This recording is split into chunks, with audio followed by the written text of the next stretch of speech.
And the Oscar for Best Public Address Announcer goes to Chuck Morgan, everybody. He's our guest today. The voice of Globe Life Field joins us next on the DLLS Rangers Podcast.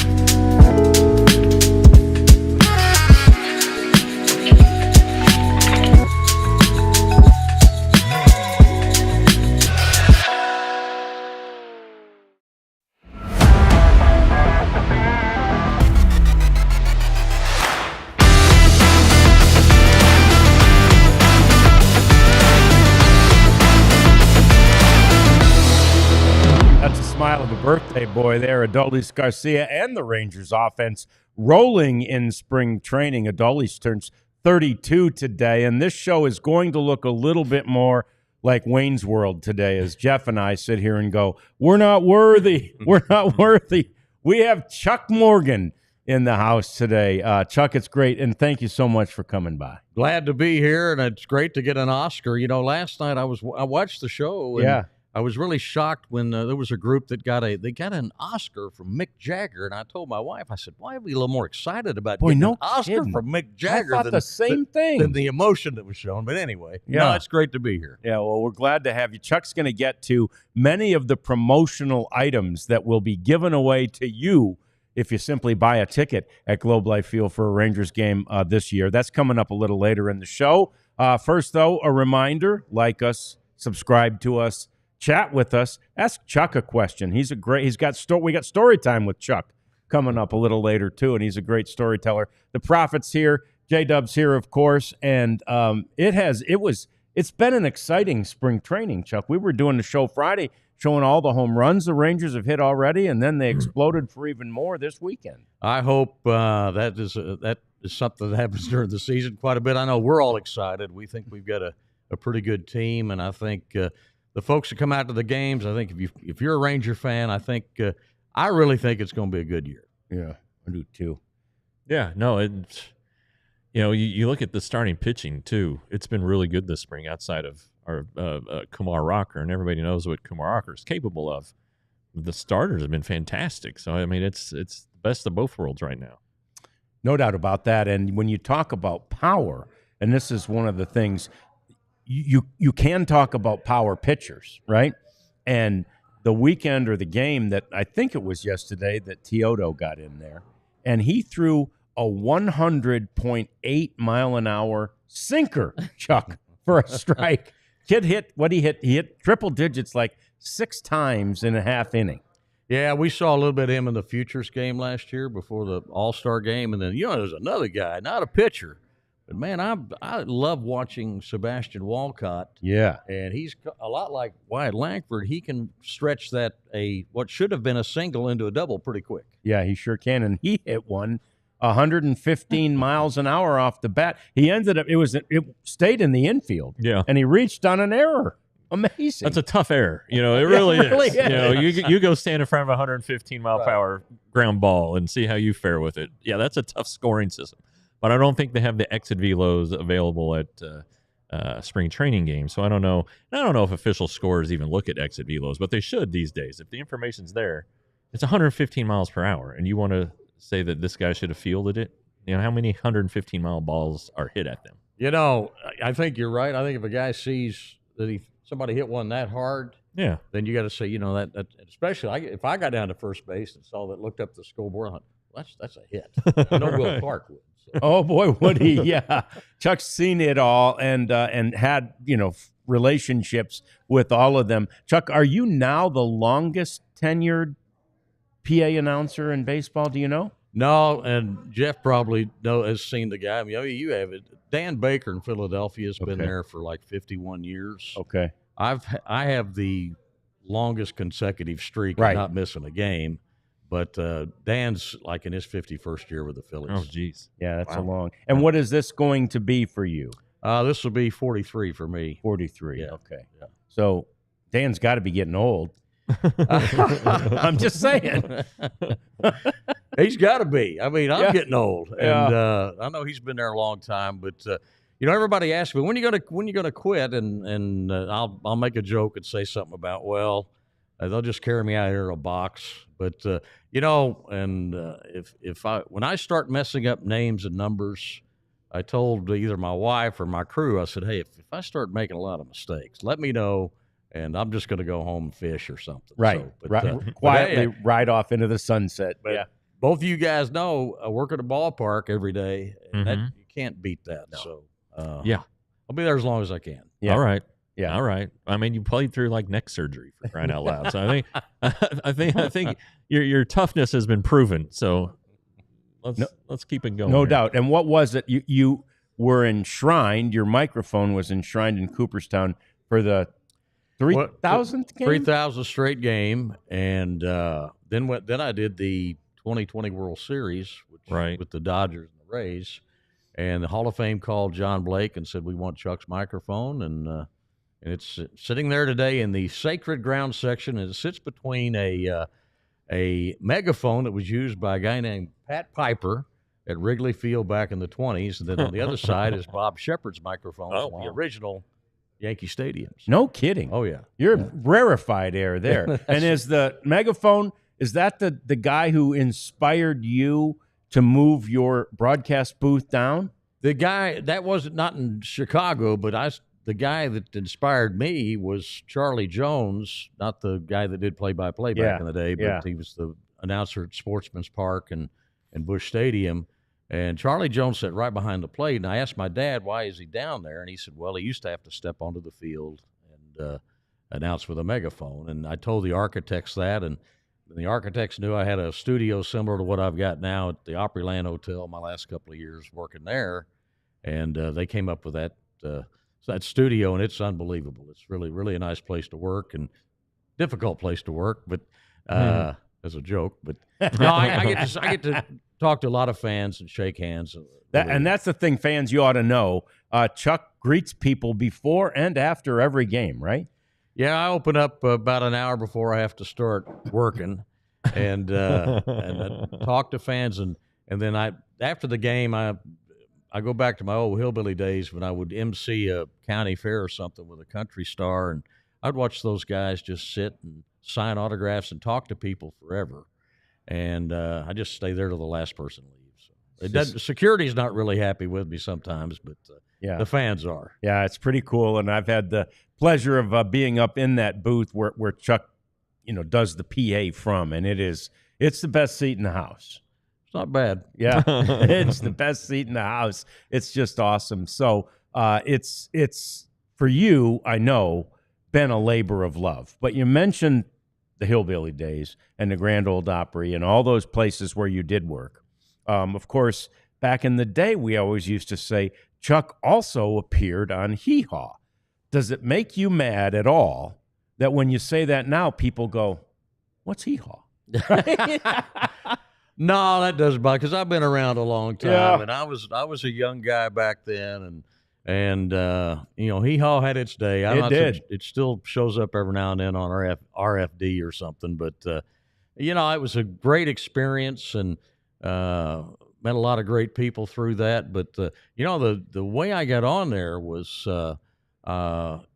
they would tape in June and October twice a year. Hee Haw would, at the Opryland area, and the producer was a guy named Sam Lavello, and Sam, I had him on for a couple of years before he said anything about being on there, and one night he just said, hey, have we ever had you on? And I said, no, and he said, well, come over tomorrow, overalls, dressing room, we'll take care of you. And what it turns out, John, that Sam Lavello is the father of Torey Lavello. No kidding. Yeah, who's managing the Arizona Diamondbacks. Yeah, and played in the majors himself. Exactly. Yeah, Right. That's fantastic. I didn't know that. Good. That's a great sort of full circle thing. Yeah. And so when you see Torey, I went down during the World Series, and he had known I'd worked at Hee Haw, knew his dad. So that's pretty cool. Is his dad still alive? No, he's not. Yeah, not with us anymore. So such a cool life, and I think a lot of people would have thought, and I know I've heard you asked many times before, how do you leave something as big as the Grand Ole Opry and a national radio show and hee-haw to come to a, at that time, kind of struggling major league team? You know, John, a couple of years ago, my sons were real small when I worked there, and they don't remember me carrying them out on the stage and the crowd cheering and stuff. But my son said, "How'd you leave this?" Yeah, 'Cause they looked at that and saw all of the things that we did, and I first turned the job down. A guy named Larry Schmittou, who was a coach at Vanderbilt University and then started the Nashville Sounds baseball team. And in my spare time, I did PA for the Nashville Sounds and also for Vanderbilt football, basketball, baseball. And I first turned Larry down because, like you said, I had a lot of things going on. I was Opry announcer. I just won the CMA DJ of the Year, appearing on Hee Haw, and then the Opryland or the Nashville Network was just starting up, and I hosted a lot of shows on there that they were turning them out like popcorn, which I think played a role in me leaving, because that last year I would go to work to do some TV shows at 10 o'clock in the morning, and I wouldn't get home sometimes till 3 or 4 the next morning because I had to do my radio show at night. So never had a vacation till I came here.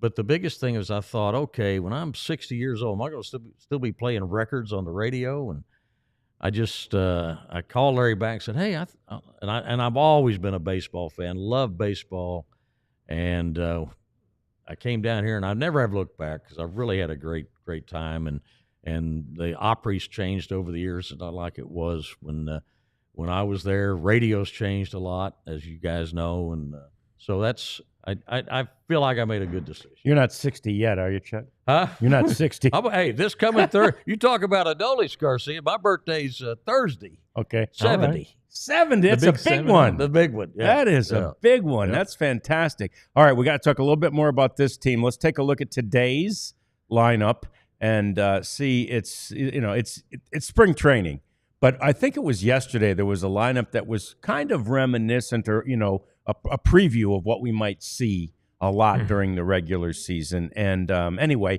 it's just nice to see Josh Young had his first home run yesterday. Jake Berger hits a bomb on the day he comes back from Penelope's surgery. And then I guess yesterday or the day before, whenever he hits the second one, that's the day she came home from the hospital. So, is that right? Man, it's really fun, though. This looks, and Jeff, geez, look at there. The pitcher's your favorite guy, or one of them. I'm telling you, Adrian Hauser, pretty good. That one wouldn't surprise me if he ends up somehow making this team. The issue is he doesn't have options. He's not on the 40-man roster. It's a minor league deal, but the guy's good, And when you think about depth pieces, if you think about last year at the end of spring training, there was concerns about the depth, and that's really why I think Jose Urena made the team. Yeah, because they didn't want him to take an out or go somewhere else because he'd pitched well enough to get a job somewhere else. So Adrian Hauser, he's from Oklahoma, and so the Rangers were his team. His dad was a huge Nolan Ryan fan.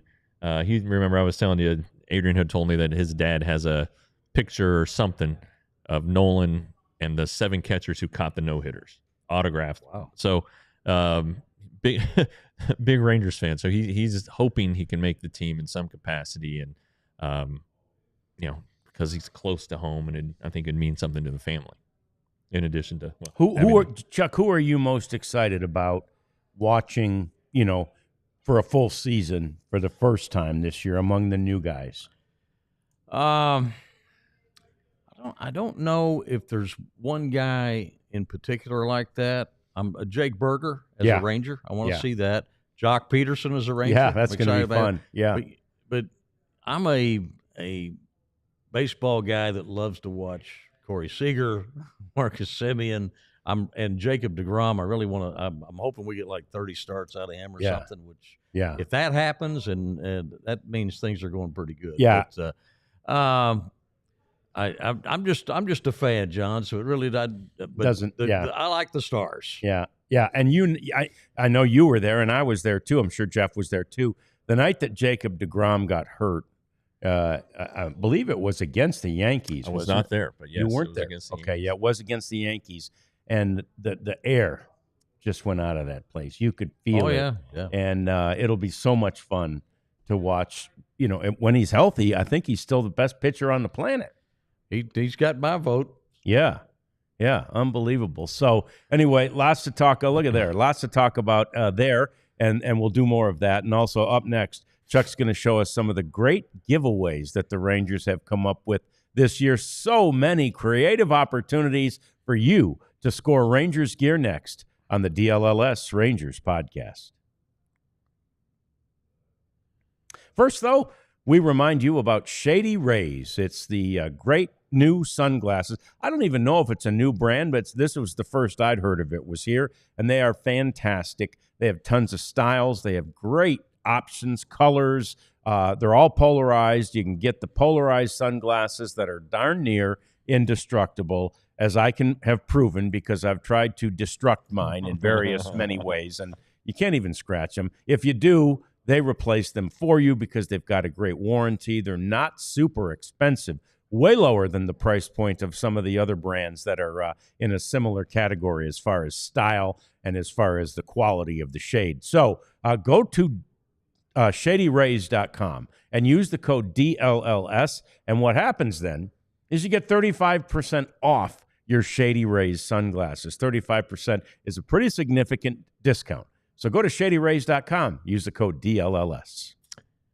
And the Game Time app will also save you some money if you use the code DLLS. $20 off your first purchase. Game Time app. You need tickets really to anything on the secondary market. You can get them here. I'm looking at the Mavs. They play the Kings tonight here right down the street from us. You get a ticket for $6. Wow. So apparently the Kings aren't a big draw after trading De'Aaron Fox, and I don't even know if they would have been a big draw anyway. But my point being is that the price you see is the price you get. No hidden surprises at the back end with the hidden fees. You can see what view you're getting from your seat. Now, the $6 seat appears to be the last row of the arena behind the basket, but you probably move around if they're selling tickets for $6. So anyway, check out the Game Time app today. Download it. Go find an event you want to go to. And if it's your first purchase, if you enter the code DLLS, you will save $20 on the Game Time app. That used to be my favorite activity. Go to Tiger Stadium, get a $2 bleacher seat, and then like in a day game, getaway day game, and like Jeff said, just move everywhere. Just go here, there, or anywhere, and we'd end up in the box seats. We'd kind of talk our way into anywhere. So, all right, Chuck and I normally have done this for many, many years when I was at Fox and then at Bally, where we kind of introduce the promotional items. Now, what we've normally done is we do it, and it's supposed to fit within the confines of what would normally be a commercial break on the network or the network telecast of a spring training game. So every time you get two long-winded guys like us out there, and they say, all right, we got to have all this in 2 minutes. What the hell? But now we got plenty of time, Chuck. So where do we want to start? I think we'll start with a bobblehead. Oh, good. And this one is early in the season. That's the reason I could bring it, because it's early in the season. This day and age, you have to let these guys know. We start planning for this first initial meeting we have, which is the best meeting in the world. Always, it's kind of like I figure a Saturday Night Live meeting would be with the writers table, stuff that gets thrown out. Yeah, but that's the best meeting I have with Krista Reicher's in there and Zach Geist, and we just hammer out some ideas of what we would do. But you got to let them know early. And in fact, for something that you're going to give away in April, we've got to have it in October, which a year ago was tough because we had played almost till November. Sure. So we had a tough year. But bobbleheads are still a hot item. And that's good. This one here is the Peagle. It's not really a bobblehead. It's got bobble wings. Yeah, I like that. But that should be a real hot item. And I think that's on a Friday, the 4th of April, against Tampa Bay. That is cool. That's after the first road trip. Because it's just so much different than all the other. I mean, and you guys do a great job. You do a great job of coming up with different ways to make the bobbleheads. What is that, a Pudge one down there? Oh, no, that's Jonah Jonah. Heim. Jonah With the gold glove on it. Or, we've got a Corey Seager one back here holding the trophy. I'll still remember when you gave a Michael Young one day and a Ian Kinsler one the other day, and they came together because they were the keystone, the double play combination. They joined together. Later in the year, there's going to be, which I'm looking forward to this one. We're still celebrating that World Series, is a Bruce Bochy bobblehead, but he's going to be in a car. It's the Bruce Bochy Parade. Nice bobblehead. Yeah. So very good. Yeah, right. I remember seeing that one. I like that. And a Bruce Bochy bobblehead means that the head is actual size. Right? You'll notice that. You'll with notice Boch, You'll notice that. Yeah. Here, let me do the. I'll tell you another one I'm excited about. It's later in the season. I'm trying to see what. Okay, this is in July. It's against Detroit, and we've been talking about doing this for a couple of years, and we finally, the thing about when you win the World Series, it's kind of handed to you what you got to do, so this went on hold for a couple of years, but this is a pickleball paddle, and it'll be given on a Friday night when we wear the City Connects. Mm-hmm. So, but I'm looking forward to that. That's cool. Let me hold that for a minute. That's good. That's good quality stuff there. Yeah, you can actually play a. Yeah, that's kind of what they used on me in the 6th grade. When you get, that's right. That's right. If any kids act up during this game, it doubles as a see some punishment. deterrent. Yeah, it's good. And we haven't forgot about the rings. We still got a couple of rings this year. Yeah. This is we didn't get a chance to do everybody last year, so this will be the Josh ring or the Josh Young World Series ring, and so turns out pretty good. I got one of them last year. I don't remember which replica, but people see it sitting on my desk at home, and they're like, "Whoa, is that?" I mean, they really do look, and they feel real. And then I tell them, "Well, try to open it," because it doesn't open like the real ones do. But those are worth it. And last year you had lines around the building to get those things. You had to get there early to get some of the items because it was good. Yeah. And Jeff's got a hold of one. We've been trying to do this for a couple of years. A lot of folks had asked us to do a fanny pack, and we finally got that on the schedule this year. I think that's early in the year. I think it's in May sometime. But we're happy about that. So that's finally good. Got that on the schedule. Those are handy. And then we got wearables and this is the last year of these City Connects, because there'll be a new City Connect coming out. But this is will be on a Friday night. This is a City Connect hoodie with the red sleeves and everything. So that's pretty cool. That'll be that's pretty really nice. Cool. That one's pretty cool. Does it actually button all the way up, or is it just it does buttons all the way up? All the way up. Yeah. And then this is another hoodie. It's called the embossed hoodie. It'll be given away on a Sunday. So there we got the powder blue, and it is. It's cool. very soft. Got the T, but you couldn't. You got to look to see it. Yep. Somehow that hoodie right there, when I see it, I think of Jonah Heim. There you go. He That's must exactly wear those why. a lot because that's who I think of when I see that short sleeve hoodie. Yeah. But that thing is super soft. Yeah. But we got a great the thing about the schedule this year. This may be and Jeff and you know well, John. This may be the best schedule we've ever had. You got the Dodgers coming in. Yep. Cardinals, Phillies. I mean, it's a real good schedule. So we're excited about it. Yeah. Braves are coming. Braves are coming in, but I'm excited about the Bruce Bochy World Series Parade bobblehead. There's two other items on there that we're honoring two guys this year that are very important to the history of the franchise. One is Elvis, who is retiring, and he's also going to go into the Rangers Hall of Fame. And that night he goes into the Hall of Fame on the 28th of June. There'll be a Elvis Andrus retirement bobblehead. And then in August 22nd, we're going to unveil the statue of Adrian Beltre, and then the next night we're giving away a replica of that statue. Of the statue. Those are two good nights. Do you know, and you probably can't reveal much, do you know what that statue looks like yet? I have not heard about it yet. I know our marketing folks are working on it. My guess is, a lot of talk. I mean, I felt like it should be on one knee. So Sure. I don't know. Yeah. And then I think some fans thought, can we rub his head? I haven't heard if that's going to be able to. Get a hand in there. Yeah. I grew up near Springfield, Illinois, and there's out in front of Lincoln's tomb, there's a statue of Abe, and everybody rubs his nose before you go inside. Oh, no kidding. To see the museum and things. Oh, that's funny. Yeah, but, that's great. But my guess is it'll be. I'm thinking one knee would be my guess. Seems like a good option. Yeah. It does. Yeah. And the one you'd always think of for him. Yeah. So the Elvis Anderson, this came up last week. The game time got changed to a day game because of TV. So it's still going to go on. It'll still go on, yeah. Okay. We'll do the same type of presentation. Before. Okay. Yeah. So, I didn't know if you guys were like, we got to change that. Yeah, we have to. You got to figure out what Elvis's schedule is. The same way with Adrian, you got to say, okay, when can you be here? When you want to be here? So and as a quick update on those, Jeff, I did check because we were wondering that day. The FS1 games that got announced, those can still be side by side.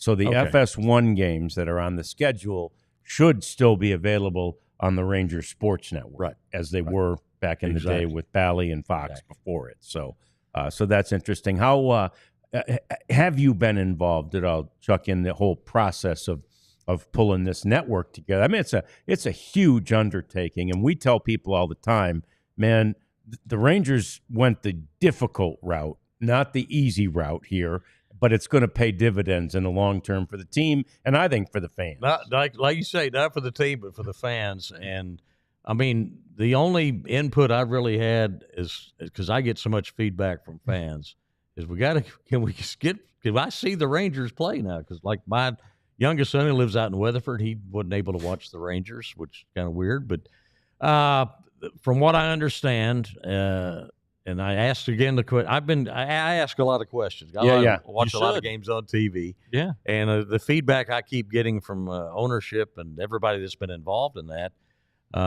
and somebody that's been real instrumental in that, and that real well is Angie Swint. Yep, she's really done a heck of a job along with Jim Cochran and a lot of other folks. But that everybody in Dallas Fort Worth is going to have an option to watch the Ranger, be able to watch Ranger baseball even in the 5-state territory. So that's awesome.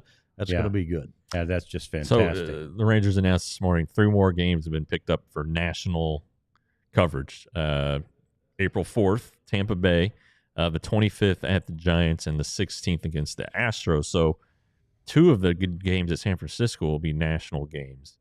So anyway, that's 11.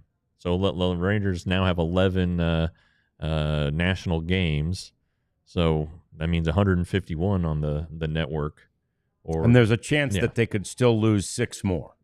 You can have up to 17 selected by the national network. So, again, if they did at this juncture, it would probably be those that are picked up late in the year when races are hot and they've proven. Like, obviously, if there's 11 already, a lot of the network people are thinking there's going to be a good. They're reading what everybody is concluding, which is that the Rangers are going to be back to like they were in 2023. Yeah, well, and then that Astros series, 2 of the games will be national. And so who was the network that just picked these up today? Apple TV. So are those still all Friday games, yes. the Apple ones? Yes, they are. So I guess that means Channel 33 loses 3 games. Oh, boy, yeah. They ain't going to let – well, they only had home games. Right. Are they all 3 home? Good point. Yeah. No. Yeah. All right. Yeah. Good enough. Good. So Channel 33 doesn't lose them. Well, they only get the home game, but they're excited.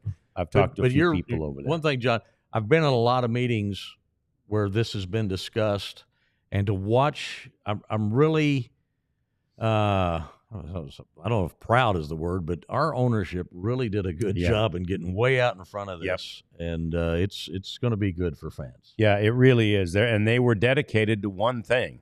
Really, one thing, and you go, oh, the almighty buck. No, I mean, short term, year over year, I don't think they're going to make nearly as much this year. It's going to take a while to get traction. They were dedicated to getting the dadgum games to the fans. Could see it. Chuck Morgan's son in Weatherford, Texas, ought to be able to see the damn Ranger games. And I mean, I always have had DirecTV where they've always been. Right. So as long as I had that, but I knew so many people, neighbors and stuff by me that couldn't watch the game. I've had so many people come in my booth. Hey, I can't see the games. What are you guys going to do about this? And you're right. The owners stepped up, and it was for the fans. So. Yeah, they really did. So fantastic. More coming up as we get to lots more stories with Chuck. He is, among other things, he is Nolan Ryan's personal MC. So he's got some great Nolan Ryan stories and just a great history of baseball. It's all coming up next. It's the DLLS Rangers Podcast. How about FOCO, though? Don't forget about all the great gear that FOCO has to offer. Many of the items from FOCO, many of the things you see on the desk or the shelves behind us came from FOCO. They're super unique items and really creative stuff, and you can get them for very easy. Just go to FOCO.com, and you can get all this really cool stuff. They've got like those friendship bracelets. They've got pens and pencils and gloves and overalls we've talked about. So do yourself a favor. Go to FOCO.com. That way you can represent your team. You certainly can do it with all these great promotional items that Chuck brought in, too. They're free if you buy a ticket to the game that night. The FOCO stuff isn't a heck of a lot more than that. It's a good price. It's good quality. I've had to return stuff to FOCO. It was easy to do. Go to FOCO.com. Use the code DLLS, and you get 10% off to represent your team. Not sure if it's really cooler weather right now, rugged road weather. But this weekend, Henry is back in action at the baseball stuff at the tournament, and so whether it's rain or shine, you need to have a cooler if you're going to be at a field all day watching your son or daughter play. And Rugged Road is perfect because they're lightweight and they're durable. My wife is not going to have my layers and layers of muscle to help this week carry the cooler around because I'll be in Arizona. But if we had the Rugged Road, no problem. DLLS 10% off at ruggedroadoutdoors.com. We've got one right over there by John, and they're fantastic looking, durable. Like we always tell you, they're floatable and lightweight. So if you want to go this summer down to San Marcos and hop on the river and do a little float, it'll be right there for you to reach in and grab your cold ones, if they will, and maybe some food because we want you to stay responsibly drunk. So ruggedroadoutdoors.com. I don't know about you, Chuck, but the first thing I think of, if someone says to me the name Jeff Wilson, I think about layers and layers of muscles. It's true. You can kind of tell I by the always shirt I'm do. wearing. I always have. Isn't that it? He's just muscular. That's what it is. Yeah. Hey, you can't help it. You got to call it like you see it. You're like an umpire. Something you got to live with. Mm-hmm. Yeah. Mm-hmm. Somebody's got to do it. It's a burden I carry with these muscular shoulders. Yeah. Somebody's got to do it. So, Chuck, I mentioned going to break your relationship with Nolan, which, of course, dates back to his playing days here. Is he still out and about doing speaking engagements these days? Not as many as when he was the president of the Rangers, but every now and then I'll get a phone call from Round Rock, and they'll say, "Hey, we got one going," but not as many as we used to. Yeah, and when he was the team president, we were doing almost 4 or 5 a month, and maybe sometimes even more. But wow, yeah. And basically, you go and interview him at these events. Yeah, right? It's more of he. Even when he first came to the Rangers, he was a guy that he said he didn't like to go out and speak by himself, and it's a lot easier for him to have somebody there to ask him a question or something. And once you ask him a question, he tells a great story. So, that's probably the best night, John. And it doesn't get any better than this for me, being a huge baseball fan and a fan of pitching. One day he called and said, "Hey, well, we've got one in Midland," and I said, "Okay, what time's the flight?" And he said, "We're not going to fly, we're driving."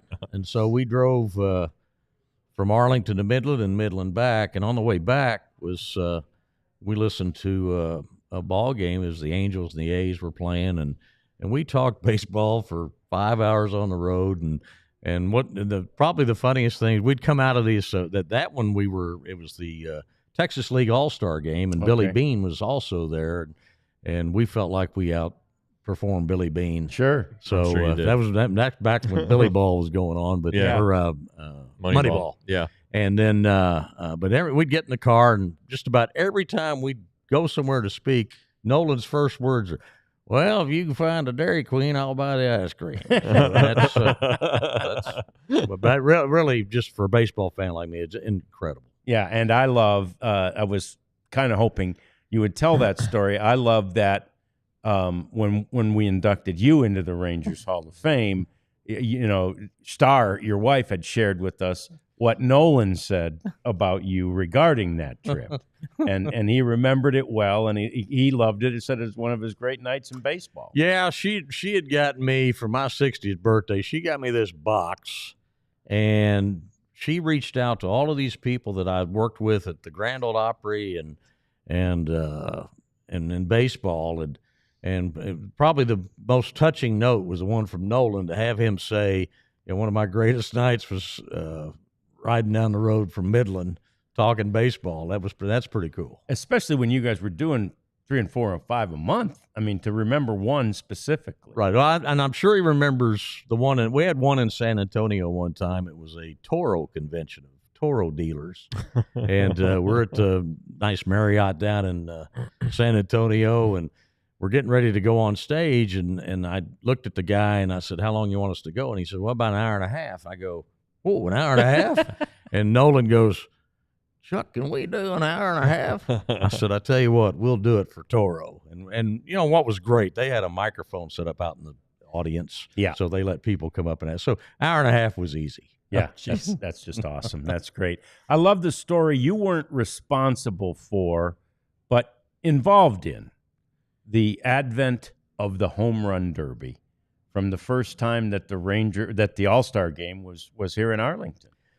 Yeah, when in '95, I had pushed Mr. Schieffer for a not an old timers game, but a celebrity softball, and then ABC was pushing us. They didn't want an old timers game. They wanted a celebrity softball. So Mr. Schieffer wanted the old timers game, so we had the old timers game on the workout day. And we started the game, and what was really neat, I got to work with Joe Garagiola. He did the play-by-play. I did the introductions. I introduced all the players and things and stood there with Joe and brought him up to bat, and then he would do play-by-play. Well, they were supposed to do 4 innings, and they did 2. And Joe hands me the mic, he says, "Well, that's it, Chuck. Here you go." I go, "We got 2 more innings." "No, there's not. It's too damn hot. We're done." So they left the field, and then we had some time to fill for ESPN because they needed it, and they kept trying to figure out what are we going to do. And they talked about bringing out the old timers for a home run derby, and I said, "No, I don't think that's going to work for anybody." And then I just said, "Why don't we add another round of the home run derby?" And that's how that happens. No kidding. So we had an additional round for the home run derby to just fill that time. But I tell you what, that's one of the few times in my life, maybe other than when I in high school football in the fall, that I felt like I had left my body and I was watching myself because it was so hot. And really you and Joe hot. were you guys on the field? We were on the field. Okay. Oh yeah, we were on the field. That And was then I stayed on the field later to work with Mark Holtz for the home run derby that they had. So it was a long day and it was hot. Yeah, and that was just for ESPN programming. Right. Was essentially was it That's ESPN? what they were. Yeah, they were worried about not having enough. They just need content. Yeah, they needed 2 more innings of old timer baseballs, and they couldn't do it. So you ended up with the early rounds, which I think are some of the best rounds currently of the home run derby. Yeah. I don't know. It was all right this last year. It didn't seem like they had the big, like, marquee slugger though. It just felt a little light. Jeff, I agree with you, and I really wish, and I don't know what goes into all the decisions, how that affects a player's play afterwards or whatever. Right. But you would really like to see Aaron Judge in there all the time. You'd like to see Shohei in there and stuff like that. So. But ours turned out pretty good with Teoscar and Bobby Witt going at it. That was good. Right. Yeah. You had a hometown guy who wasn't a hometown guy, but homegrown guy. Yeah, it's it had to be fun to have it back here and in the new beautiful ballpark. I'll tell you what, John, it was fun, but it was a lot of work this time. A lot more work than it was in '95, and my crew went through a tough week there because we had rehearsals leading up to every event. We were there early in the morning rehearsing, and we actually rehearsed that national anthem that was performed at the Home Run Derby. But, Didn't turn out that great. It didn't work. Yeah. It didn't work at the rehearsals either. So, but anyway. Yeah. Oh, geez. Oh, man. She was, well, we don't need to. No, I mean, she rehearsed twice, and after the first time she rehearsed, I went to Major League Baseball and said, "Hey, I can get you somebody here in 30 minutes that can do it," and because we all had great singers that know how to do it. And, they said no. Our music people said we got to use her, and so we went with it. So Yeah, that's what happened. Well, they learned their lesson, didn't they? Yeah. Didn't look bad on you. It looked bad on them. How do you get the anthem singers? Like for a nightly basis? You know, a lot of it is just folks that call us up and want to sing the national anthem, and they send us an audition tape, and a lot of people have done Maverick games. You know, we got a guy named Michael Bortz who's Bortz, yeah. he's fantastic. He does a lot of things like that, and Joel LaGrone's another guy we've used. He plays Santa Claus at North Park Mall during the Christmas season. Oh, he's got the beard for sure. Yeah. So it's just people call in like that, and then every now and then a promoter, somebody for a musician or something, will call and say, "Hey, we've got somebody going to be here that day." So yeah. You've do you in general meet these people? Do you talk to them at all? My staff does. I don't have anything to as long as I know how to say their name correctly, that's all I worry about. So, It's and cool. It's real, and you know this, and TV expects it to be about a minute 15, a minute 20. We had a guy one night at Arlington Stadium, and he started over 3 times. Oh no! Gosh. I mean, he got to a point and then had to restart, and but he eventually made it through it. Yeah, good. Yeah, mm-hmm. I love the saxophone when they play Paul it. Rogers. Yes, there you go. He'll every now and then Paul will call me up and say, "Well, is it okay?" I think on opening day he called me up, or one of the days it was. And he said, "Hey, can I put a little extra sauce on this one?" And I said, "No." I said, "Let's just go traditional on this." But he did one. It might have been for the Futures game or something like that, or somewhere. And I called him and said, "Hey, Paul, I want you to put a little extra sauce on this one." Nice, yeah.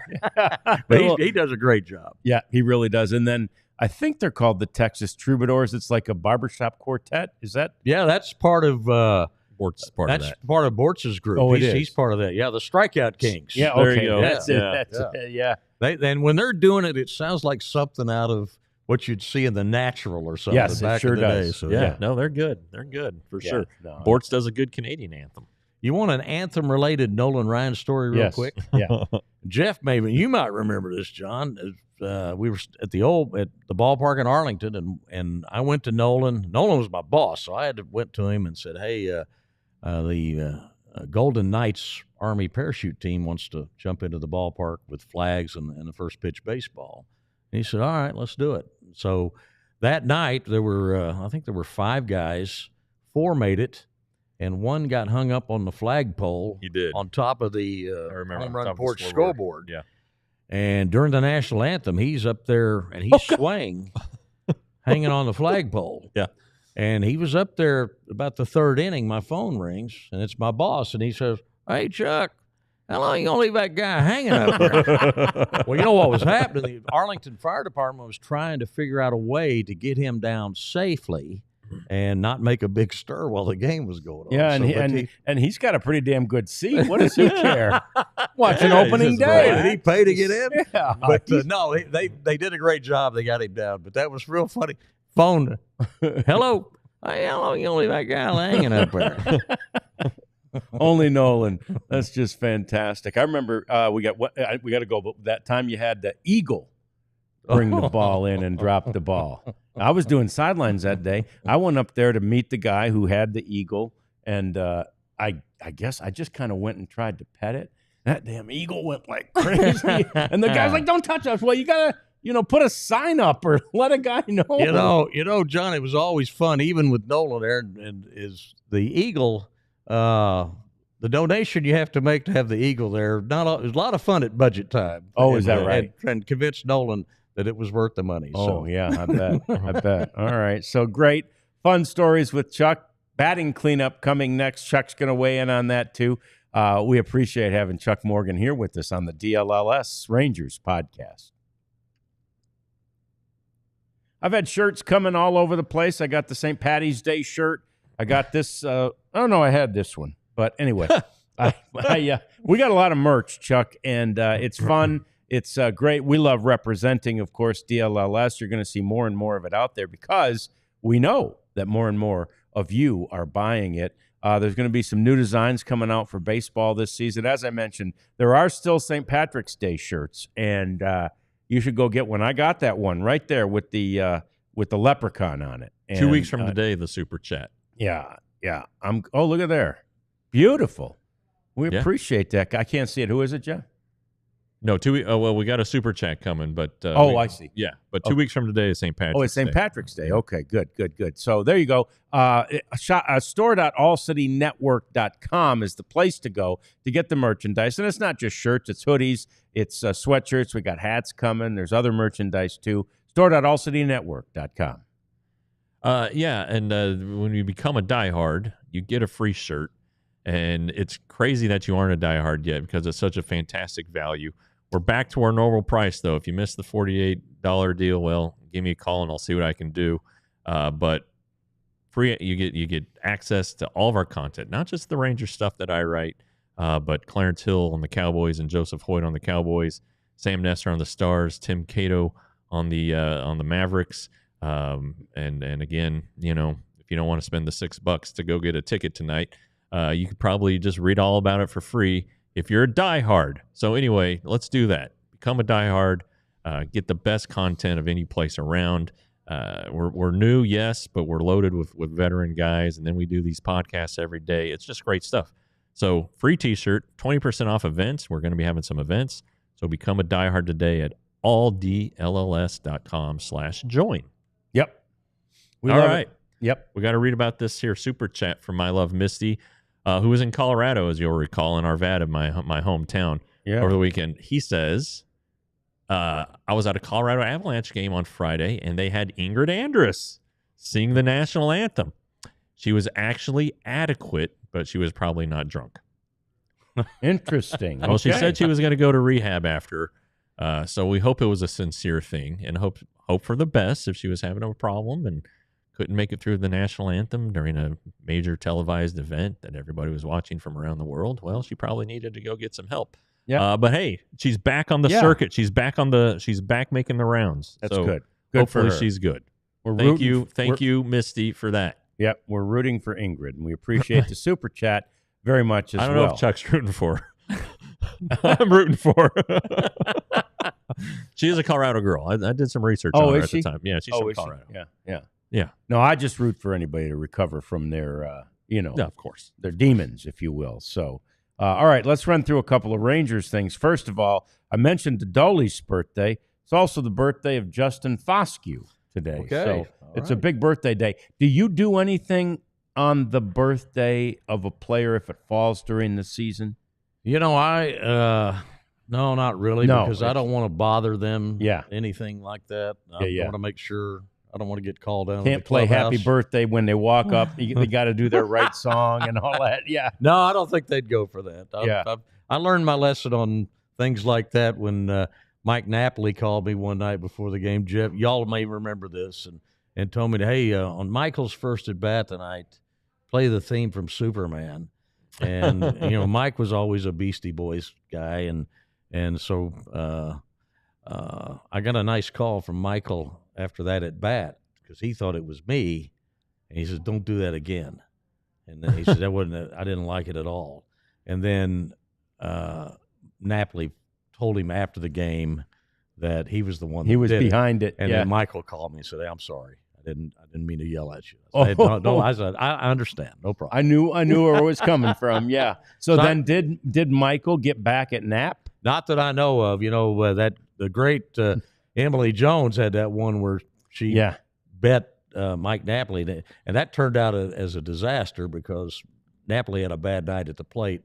Unfortunately, the last song was that "I Feel Like a Woman" by Shania Twain. After you struck out a couple of times, then that plays as you're walking up, and then he struck out again. So that's. I think that had to be. They had to think about that again. Yeah, they might not have wanted to do the bet like that again. Yeah. So anyway, I think Foscue. What is he? 27, Jeff?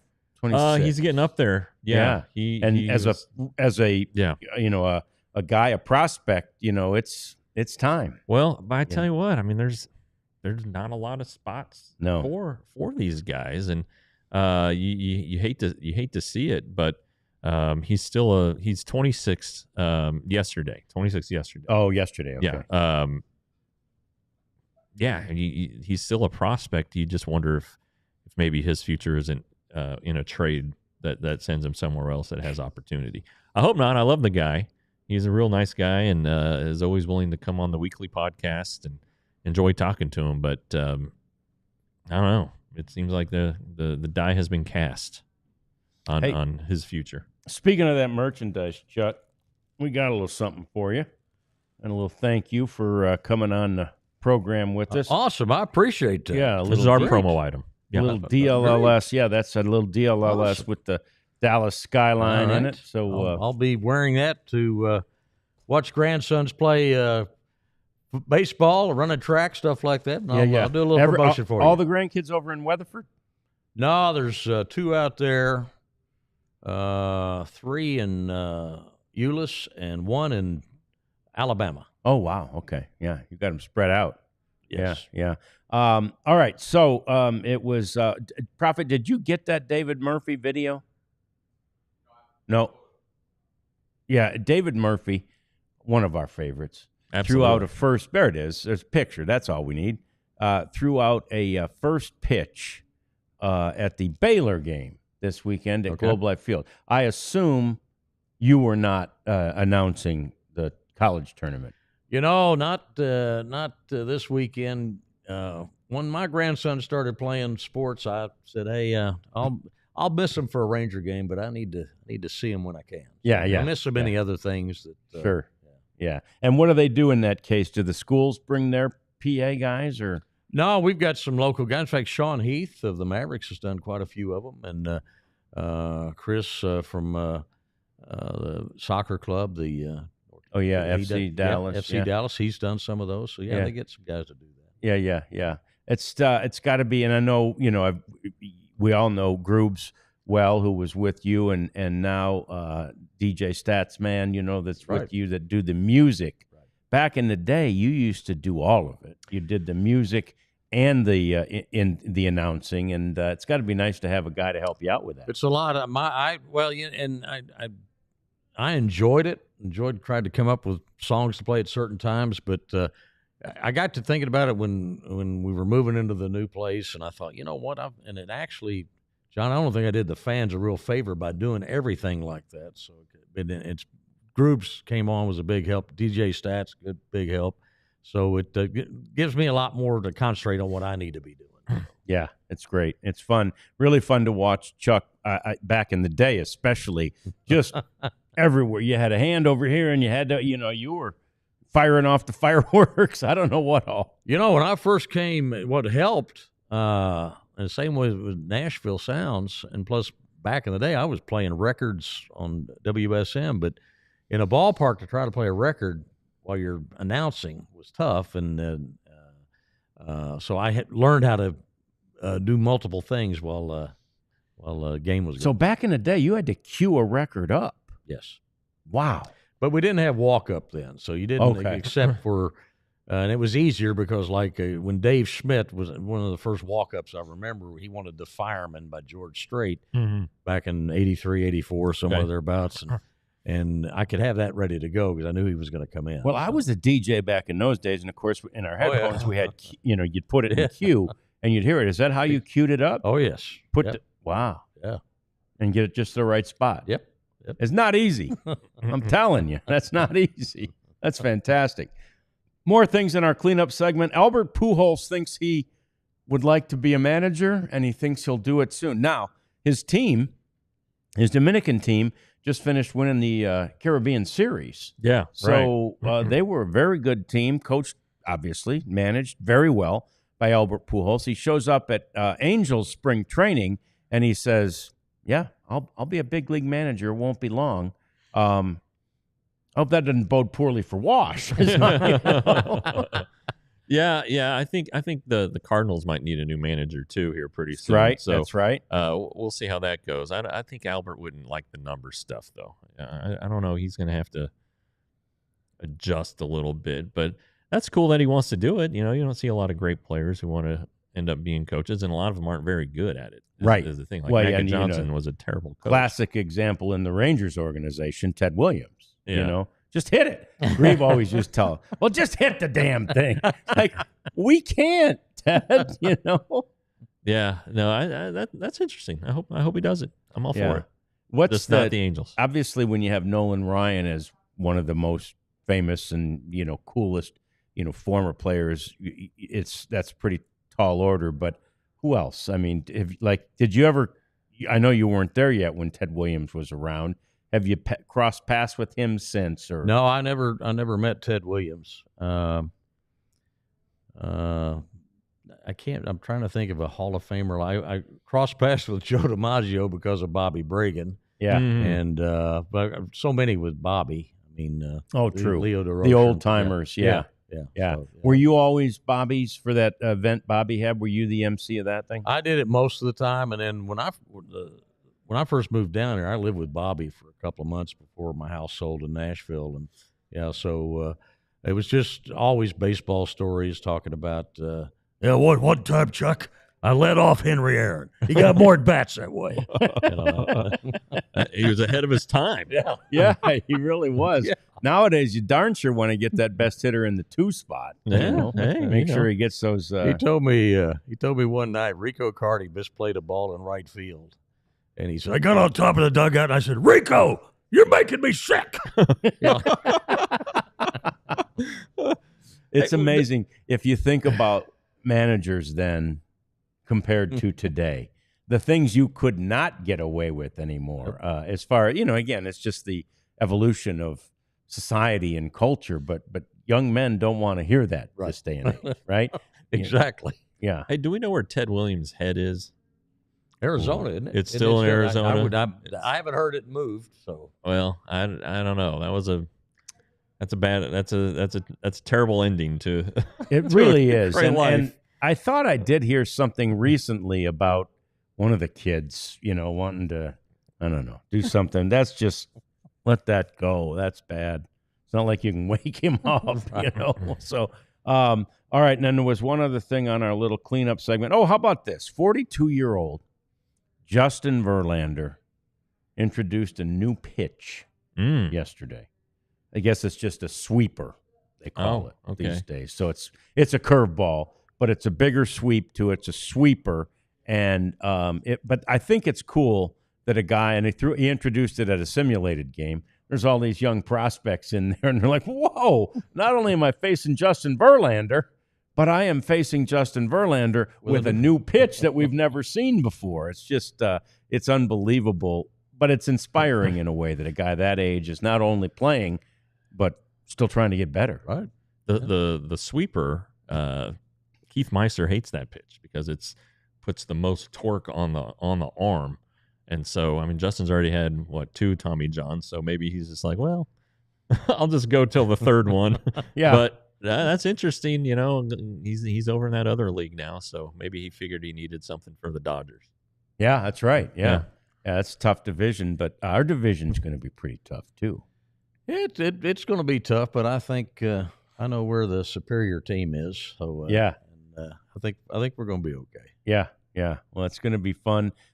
We've had so much fun with you here today, Chuck. We appreciate you so much, and maybe we'll have you back. Maybe next year we'll have you back to introduce the promo item. Hey, be good. I'll be glad to do that. Well, I appreciate the invite, and be glad to be over here anytime. This has been fun. Yeah. Well, we got to talk. We got to talk country music next time, because you're two of the favorites of yours personally who you knew, Marty Robbins and Waylon Jennings, are like number 1 and number 2 on my list. That I guess that dates. I don't know if that dates me, but I'm really not into the new music. But I love those two guys so much, and so at some point we're gonna have to have the some first stories. time I met Bruce Bochy, I introduced myself to Boch, and I said, he says, I know who you are, and one day we got to go to lunch, talk about Waylon Jennings. So I said, okay. I'll tell you, my favorite thing of the whole show is Chuck impersonating both Boch and Bobby Bragan. We and did he's Nolan a couple spot times on. too. Yeah, a little Nolan in there too. So he's spot on. Thanks for joining us. We appreciate you. We, of course, appreciate Chuck. We'll see you again tomorrow. Jeff will be in Arizona tomorrow. I will. As we bring you another edition of the DLLS Rangers Podcast. We all silly like the mayor.